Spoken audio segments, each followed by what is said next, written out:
Argentina holds out well. Then Jeff Hurst heads this splendid goal. He's replaced Greaves and now he'll stay.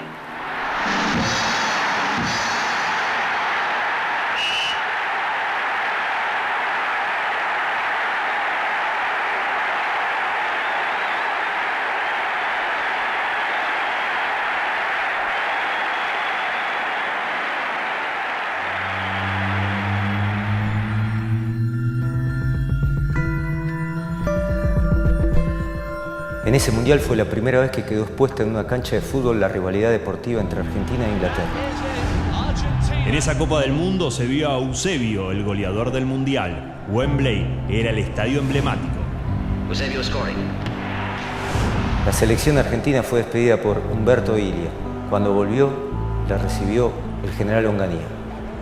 Hay una historia que la quieren ocultar. Muchos dicen que es leyenda. La historia de la Copa robada.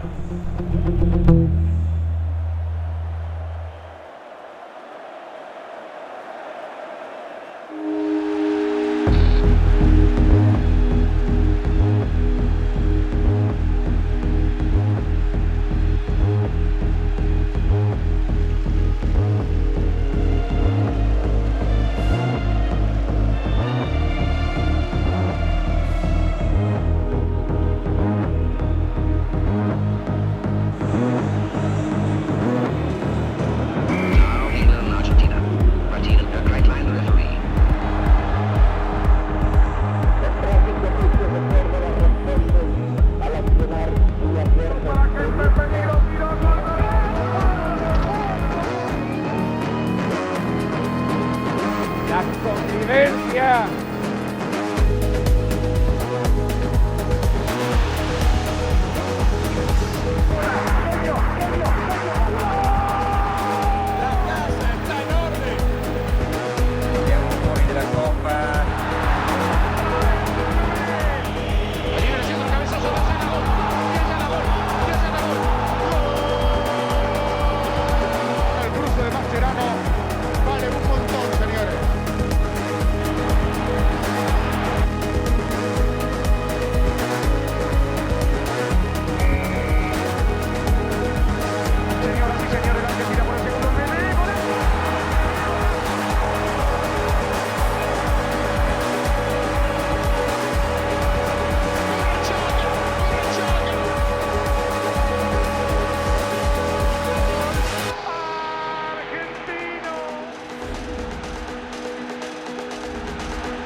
Marce, en el Congreso de la FIFA en 1960, en Roma se define que Inglaterra iba a ser sede de la Copa del Mundo del 66. El presidente de la FIFA, Stalin Rus, un inglés, ¿sí? Sí. Inglaterra no estaba bien en el fútbol, ¿sí?, de selecciones. Nunca había salido campeón. No, del mundo nunca. 1904 y 1908 tan solo había logrado las citas olímpicas. Sí. En el mundo seguía la guerra de Vietnam. Claro. Sí, el Che Guevara entraba a Bolivia, sí, un año más tarde sí, lo iban a matar. Sí. En Argentina eso me lo vas a contar vos, pero yo te digo que Racing era campeón, ¿sí?, y a caballo lograba el título mundial Mosca. En Inglaterra, el estadio de esa Copa del Mundo iba a ser Wembley, claro, que se había hecho en 1923 en una feria de comercio e industria y más o menos entraban 160.000 personas y para el Mundial 100.000. Pero en Argentina, ¿qué pasaba? Claro, en Argentina el presidente era Arturo Illia, Sí. radical. El peronismo estaba proscripto desde 1955 cuando cayó Perón. Era un gobierno débil. Y Illia era visto como una figura anacrónica, era un médico de pueblo, de Cruz del Eje, de Córdoba, pero ahí lo que incidían muchos eran los militares. Ellos tenían la gran presencia política y de poder. ¿Era la oposición, se puede decir? No, se podría decir que los militares estaban por encima de Illia de alguna manera, pero sí, eran la oposición a su gobierno, porque todo el sistema político estaba distorsionado. Y justamente los militares son los que buscan dar el golpe de Estado a Illia, que se va a dar un poco más adelante. Pero su gobierno era relativamente bueno porque creció el presupuesto educativo, redujo la desocupación, pero no tenía apoyo político. Era de alguna manera un presidente que con el peronismo proscripto estaba un poco rengo. Sin embargo, es Illia el que va a despedir a la selección cuando se va de gira 40 días antes del Mundial, para debutar en Inglaterra. Se va de gira a Europa y en el Mundial había 3 pelotas. 300 balones, ¿sí?, de color amarillo, naranja y blanco. Amarillo. Sí, amarillo, naranja y blanco, ¿sí? No había expulsado, no había tarjeta. Había expulsado, pero no había tarjeta. En un ratito ya lo vamos a contar. Después, Inglaterra usaba remera larga. Una rareza. Sí. Y la Unión Soviética, que era un equipo muy importante, sí, había salido en esta década campeón de Europa, sí, usaba la sigla CCCP. La Unión Soviética, lo que muchas veces vemos en las camisetas URSS, pero en idioma ruso. Claro. Favoritos, Brasil venía de dos campeonatos. Exactamente, 58 en Suecia, 62 en Chile. Portugal fuerte con la Pantera de Mozambique, ¿sí? Con sí, Eusebio. Sí, Uruguay también fuerte. Sí, se hablaba de Alemania Federal, que tenía un joven que ya vamos a hablar. Estaba México con el quíntuple del arquero Carvajal, que estuvo 5 mundiales, el último fue ese. Y la perlita, por primera vez en la historia de los mundiales, había mascota. Willy. ¿Willy? ¿Cómo era? Willy World Cup, el nombre de la mascota. Era un león con mucho pelo. Muchos decían que tenía que ver con la onda de los Beatles, claro, pero así. Pleno auge en ese momento. Los creadores del deporte más apasionante y reconocido del planeta organizaron el 8º campeonato del mundo, que los tuvo como actores principales, junto con Alemania Federal, Brasil, Argentina y la ex Unión Soviética. La ciudad de Londres ofició del epicentro, sobre un total de 8 sedes, para el encuentro futbolístico que reunió a 16 equipos, con el sueño de alzar la Copa Jules Rimet. El Mundial de los ingleses recibió a figuras estelares del fútbol, que se transformaron en leyendas con el paso del tiempo. La prestancia y seguridad del defensor alemán Franz Beckenbauer, la inteligencia de Bobby Charlton Eusebio scoring. Y los goles del portugués Eusebio fueron las atracciones del Mundial de Inglaterra 66, donde aparecieron como novedad los chicos alcanzapelotas y se fabricaron 300 balones distribuidos en colores naranja, amarillo y blanco. Argentina venía del desastre.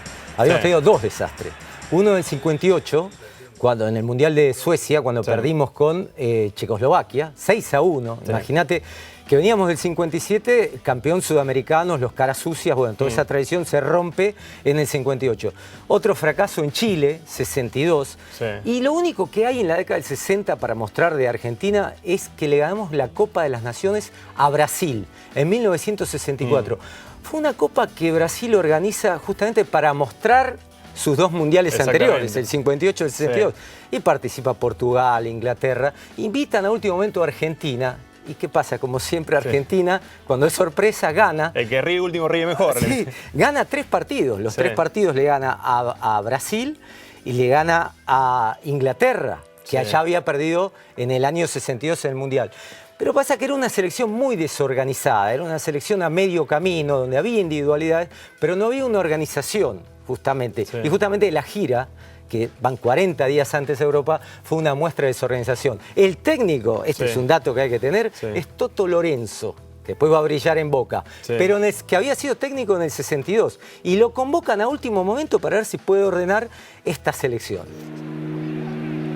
El seleccionado argentino buscó recomponer la imagen de los fracasos en Suecia 58 y Chile 62, pero su preparación estuvo signada por el cambio de entrenadores. Juan Carlos Toto Lorenzo se hizo cargo del equipo, en reemplazo de Osvaldo Subeldía.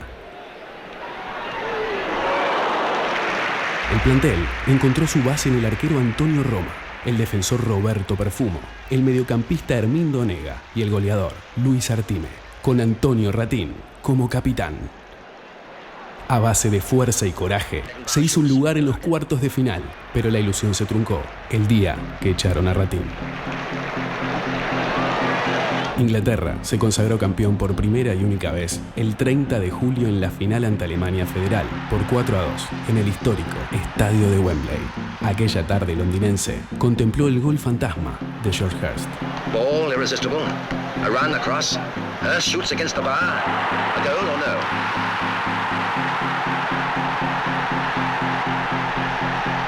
Jens isn't sure. Endless hiatus. He asks his Russian linesman.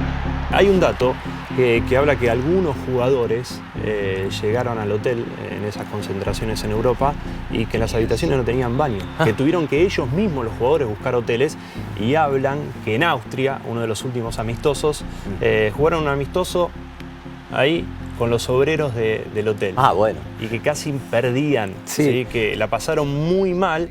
Y la leyenda dice que Perfumo, uno de los jóvenes, cuenta que ahí el plantel se juntó y dijo: si seguimos así, nos volvemos porque vamos a hacer un papelón. Que eso fue como fortificó la hombría Sí. del plantel. Es que no solo comida, a veces iban a entrenar y la cancha estaba ocupada por una liga comercial que estaba jugando.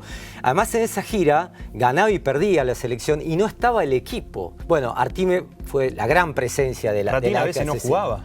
No, Ratín, bueno, hay una historia de Ratín que es llamado capitán a último momento. Es decir, era una selección con buenos jugadores, porque vos tenés a Hermindo Nega de River Plate, Sí. tenés a Marzolini, tenés a Artime, pero era una selección que no estaba ensamblada entre los jugadores que venían desde Europa y otros que venían desde la Argentina, justamente. Sí. ¿no? ¿Y en el país qué pasaba? Porque ya estaba a punto de llegar a Inglaterra, Bueno, la delegación.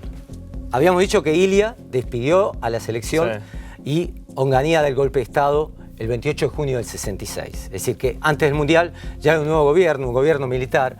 Fue muy singular cómo cae Onganía, porque Onganía era democrático, republicano, Sí. y era el jefe de las Fuerzas Armadas. Entonces, El presidente Ilia estaba en su despacho. estaba en su despacho y viene un militar, el 27, y dice, bueno, en nombre de las Fuerzas Armadas vengo a destituirlo y que vamos a asumir el poder.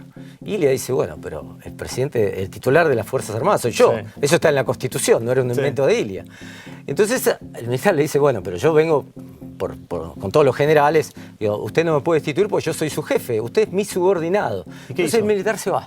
¿Se va? Se va. ¿Del despacho? Del despacho, sí. Eso es el día 27. Sí. Pero se prepara todo para el día siguiente. Ilia a las 6 se queda a dormir en la Casa Rosada. Está su familia, ministros de gabinete, militantes radicales, todo haciendo ahí la guardia, bancando a Ilia Sí. en el sillón presidencial. Y a las 6 y media de la mañana viene otra vez otro militar con el mismo discurso, diciéndole: venimos a destituirlo. Dice, ¿y usted quién es? Y yo soy el general. Entonces dice, pero yo soy su jefe, usted no me puede destituir. Pero entonces el militar cambia el discurso. Dice, en nombre de las fuerzas que poseo, le pido que se retire de la Casa Rosada. Y Ilia le dice, bueno, si usted posee las fuerzas, muéstremela. Y ahí empiezan a venir policías, militares, se llena. Y los granaderos, que es la defensa de Ilia, están a punto de intervenir.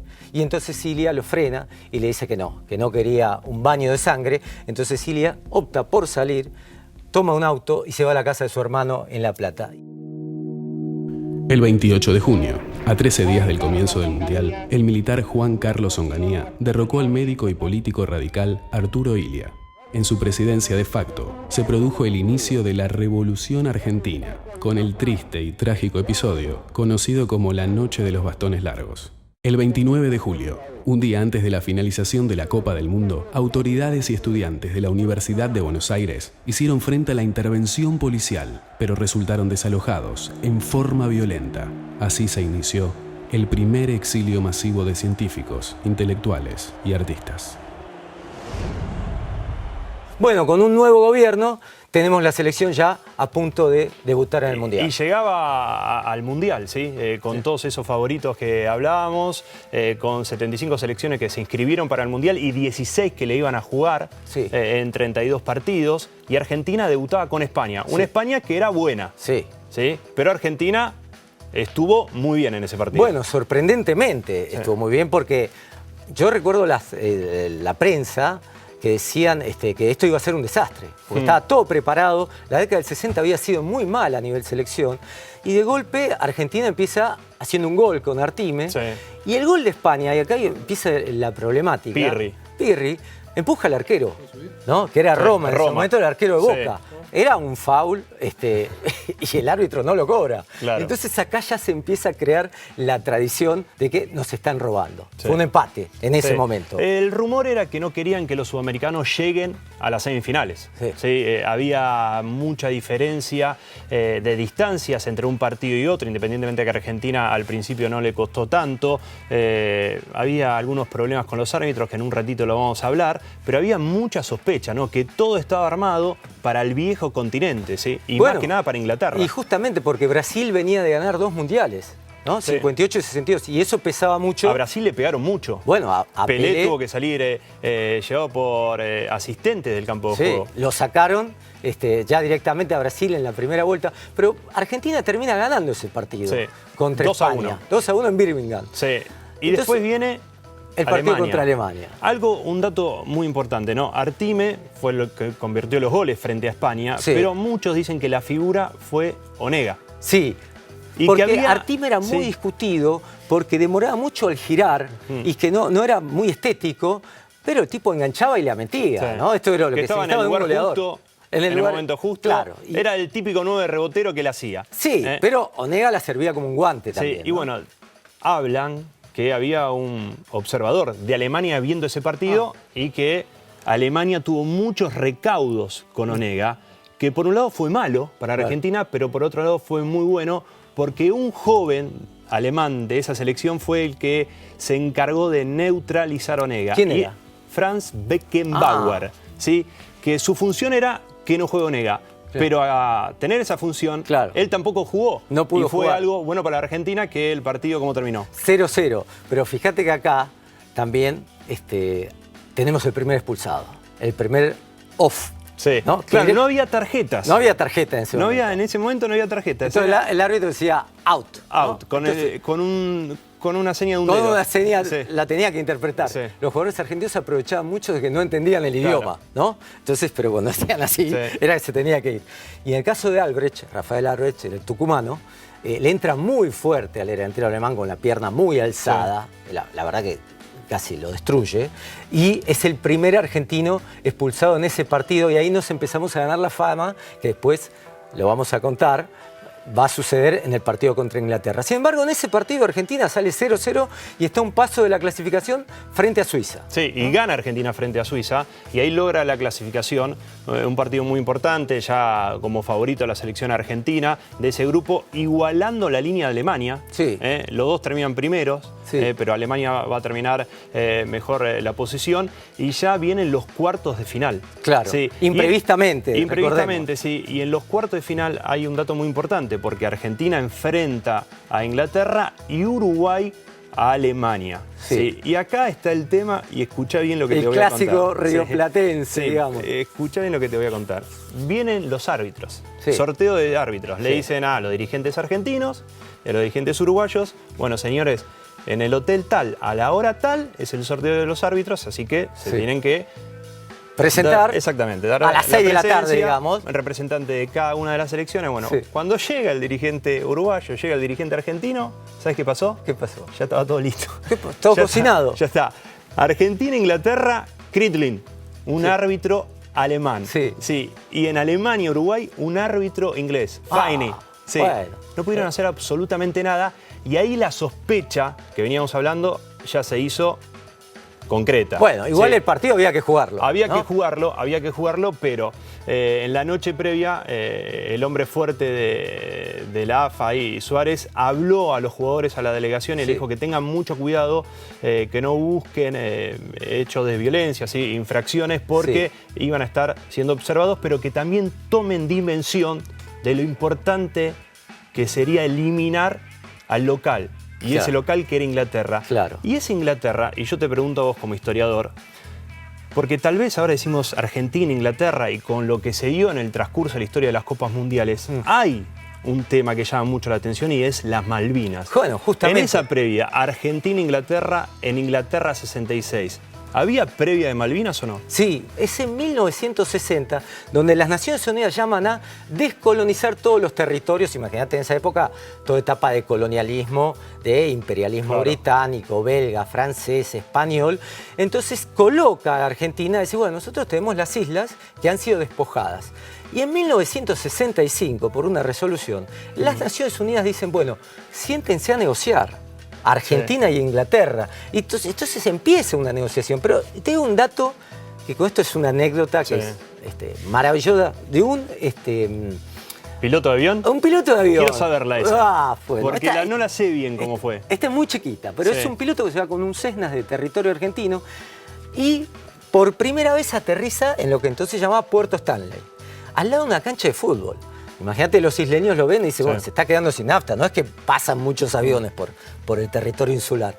Y entonces el tipo aterriza, agarra la bandera argentina, la coloca al lado de la cancha y 15 minutos después despega, ¿no? Como un signo de reclamo sobre las islas. Y ahí empieza la frase esa, las Malvinas fueron, son... Y serán argentinas. También en... Claro, estaban en el sentimiento de todos los Claro. argentinos y ya empezaba una negociación sobre las Malvinas Claro. que se suponía que iba a ser favorable a nuestro país, ¿no? Entonces, con esa previa, Así salíamos a Wembley.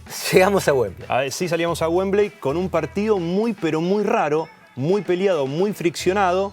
Un partido que iba 0-0, pero que llega tal vez el momento del jugador de la Copa del Mundo o el momento de la Copa del Mundo. Es el primer mediático, Sí. digamos, de la Copa del Mundo, aparte de Pelé. Pero acá lo que dice Ratín, que es un problema de traducción, que él como Sí. capitán quería que el árbitro Claro, le explicara. habla que Lorenzo le dice, si vos hay un problema con el árbitro, vos marcale que sos el capitán con el gesto y decirle traductor que necesitas un traductor. Claro. No, y hay una falta a Ferreiro. Perfumo hace una o a falta. Ferreiro. Ferreiro, A puede ser.